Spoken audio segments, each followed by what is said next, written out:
Hey, how's it going, everybody? Welcome back to Art of Creation Homestead. My name is Jason. We're in Southwest Ohio, and you know what? It's not flipping cold anymore. We had, like most of the country, or at least on the eastern half of the country here, the Christmas season, the Christmas holiday was extraordinarily cold. I think on the 23rd, so on Friday, we got up to, or maybe down to -8. It was ridiculously cold. Far below normal for the season. Last year on Christmas Day it was 63 degrees. This year on Christmas Day it was 15. I don't know quite the difference, right?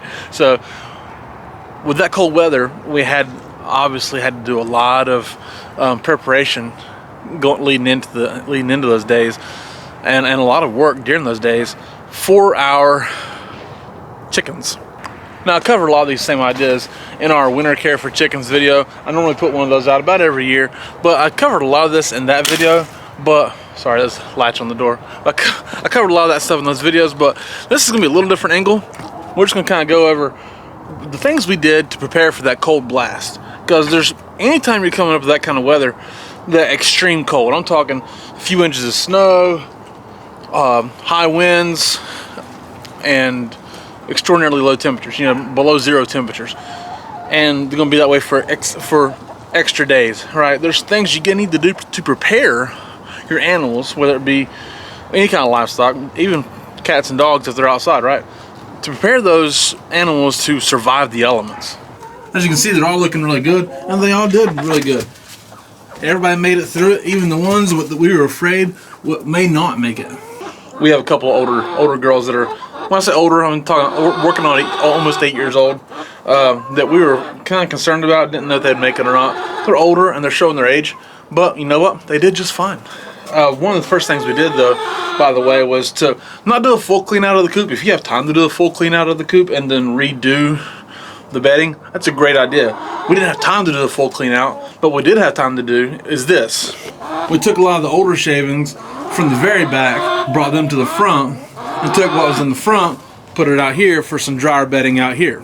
And then in the back, we replaced all that with a kind of deep bedding. It was about 4 bags of shavings from Tractor Supply. The idea being that there's just fresh bedding. It's deeper. They could dig down in there and kind of create a warm spot for them. And which a couple of them did that. But also, we need to make sure they were dry. Moisture is your enemy when you're preparing for cold weather. What, Tootie? You've been pecking my leg the whole time we've been standing here. What's going on? See, just like that. So you do need to remember that anytime you're preparing for cold weather, excessively cold weather especially, and for a longer period of time, that moisture is your enemy, so prepare your coop to be drier than normal. You also need ventilation, okay? So if you don't have good ventilation, you need to make sure you do have good ventilation. But that's another thing about keeping the moisture under control. Another thing for us is to make sure we have all of our waterers are clean. Here's one of the waterers. We have 2 like this and 2 that are like this, and 2 of these, okay? It's good to make sure that your waterers are clean and ready to use, because what we do is to keep them with fresh water, because they need water. No matter when if it freezes or not, make sure to keep them in water, okay? Even though they won't be drinking that much, they need access to that water. So what we do is we'll put hot water inside this, okay? And that way when it gets down into the lip, it's cooling, right? So they have warm water. But the hot water inside that tank will keep the whole thing warm. That hot water inside this in below 10-degree weather was good for about 2 to 3 hours. But if your waters are clean, then you can have one water in here, one water inside, unthawing essentially. And then when this water is frozen, you bring another one out with fresh hot water in it, and that way you only have to change it out a couple times a day.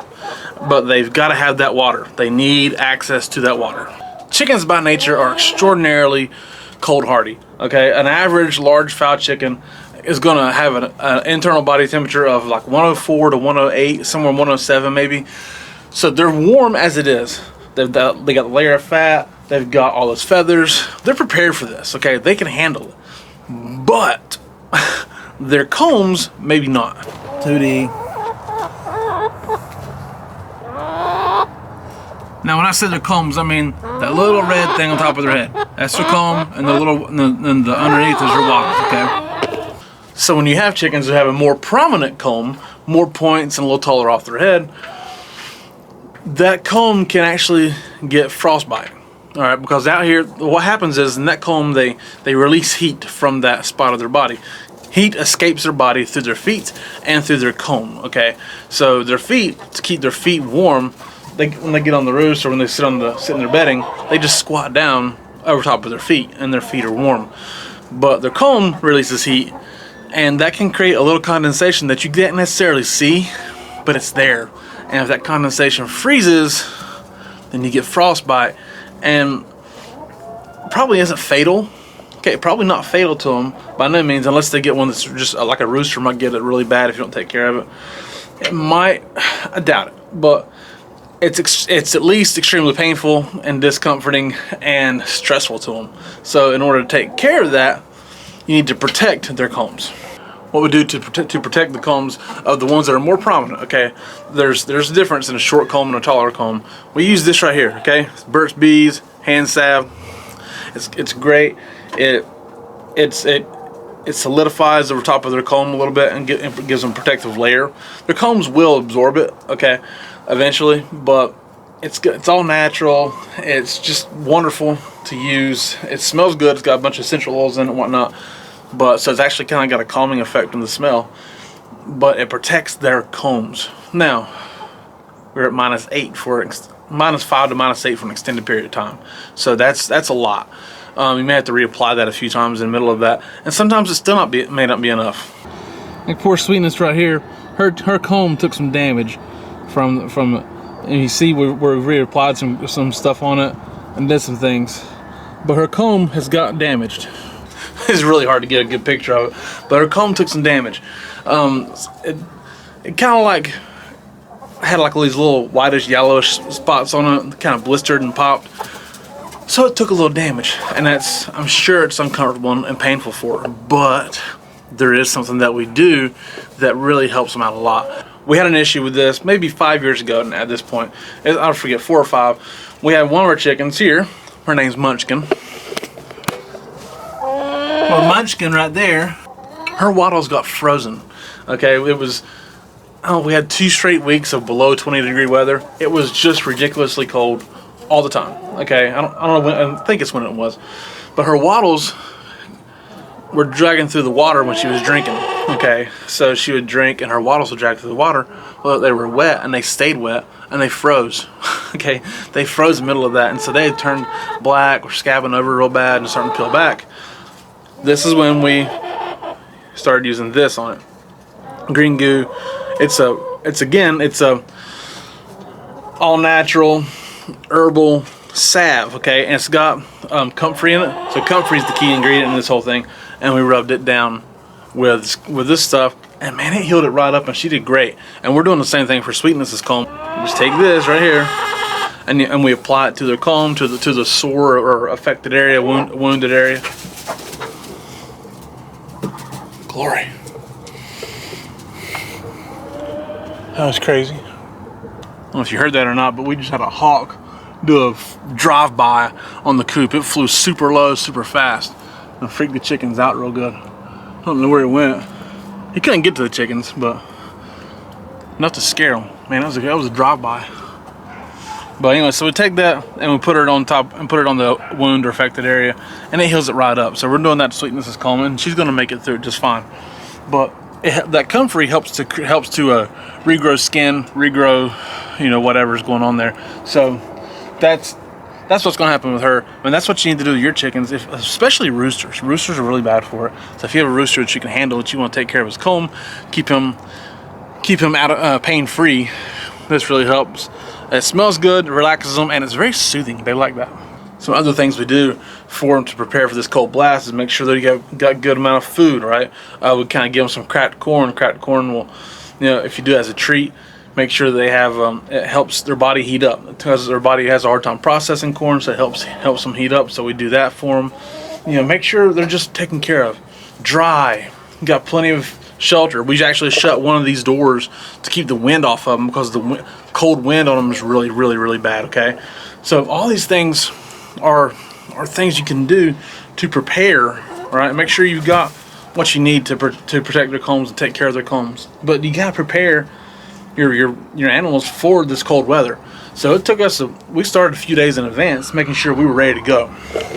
We actually have one hen who's laying right now, and she did pretty good. I think she may have missed one day she was supposed to lay, which was yesterday. She actually laid in the coldest of weather. Typically, if they're stressed out or affected by the weather, it takes a couple of days to affect their laying because their body's already processing the eggs. So to slow that down, you kind of see the effects of it 2 to 3 days later, and that's kind of what we've seen. But she did good. She laid today, no problem. She's only laying every other day right now, which is plenty for this time of year. So she did really well. All the chickens did great. They really did, and that's because we took the time to prepare them for it. That hand salve, okay, let's show you again. All right, the Burt's Bees Farmer's Friend hand salve, okay? I found that at Walmart. Walmart has it. A couple of the stores here local might have it. Kroger did not have it.